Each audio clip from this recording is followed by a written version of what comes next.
Assalamualaikum. Pada video kali ini saya akan menjelaskan materi tentang teks anekdot.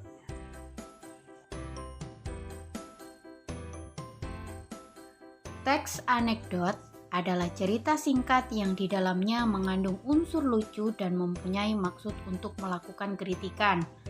Teks anekdot biasanya bertopik tentang layanan publik, politik, lingkungan, dan sosial. Struktur teks anekdot. Struktur pertama yang terdapat pada teks anekdot yaitu abstraksi. Abstraksi menjadi struktur teks humor paling awal yang ada dalam sebuah teks bernama anekdot. Abstrak ditaruh di awal paragraf dengan fungsi untuk menggambarkan mengenai teks tersebut secara umum agar pembaca dapat membayangkan. Struktur yang kedua yaitu orientasi. Orientasi merupakan awal kejadian pada cerita atau juga bagian yang menjelaskan latar belakang mengapa peristiwa utama dalam cerita dapat terjadi. Kemudian struktur yang ketiga yaitu krisis. Krisis merupakan bagian yang menjelaskan mengenai pokok masalah utama dengan warna unik juga tidak biasa. Struktur yang keempat yaitu reaksi. Reaksi berhubungan besar dengan struktur krisis. Krisis adalah bagian yang akan melengkapi berupa penyelesaian masalah menggunakan cara-cara yang juga unik dan berbeda. Kemudian struktur yang kelima yaitu coda. Seperti penutup, struktur teks anekdot yang terakhir ialah coda. Coda merupakan bagian yang menutup cerita dalam teks tersebut. Ciri-ciri teks anekdot.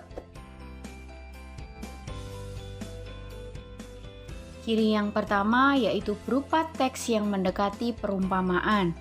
Ciri yang kedua, menampilkan tokoh-tokoh atau figur yang dekat dengan kehidupan sehari-hari atau juga orang penting.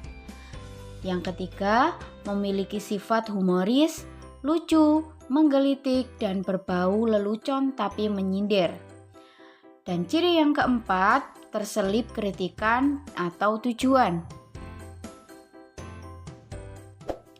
Kaidah kebahasaan teks anekdot. Yang pertama yaitu memakai pertanyaan dengan keterampilan bahasa yang kreatif dan efektif atau retorik.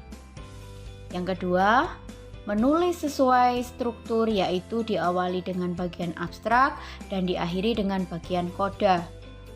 Dan yang ketiga, menyatakan peristiwa serta bagian dari peristiwa menggunakan konjungsi. Dan yang keempat, memakai kata keterangan waktu lampau. Yang kelima, memakai kata predikat atau kata kerja.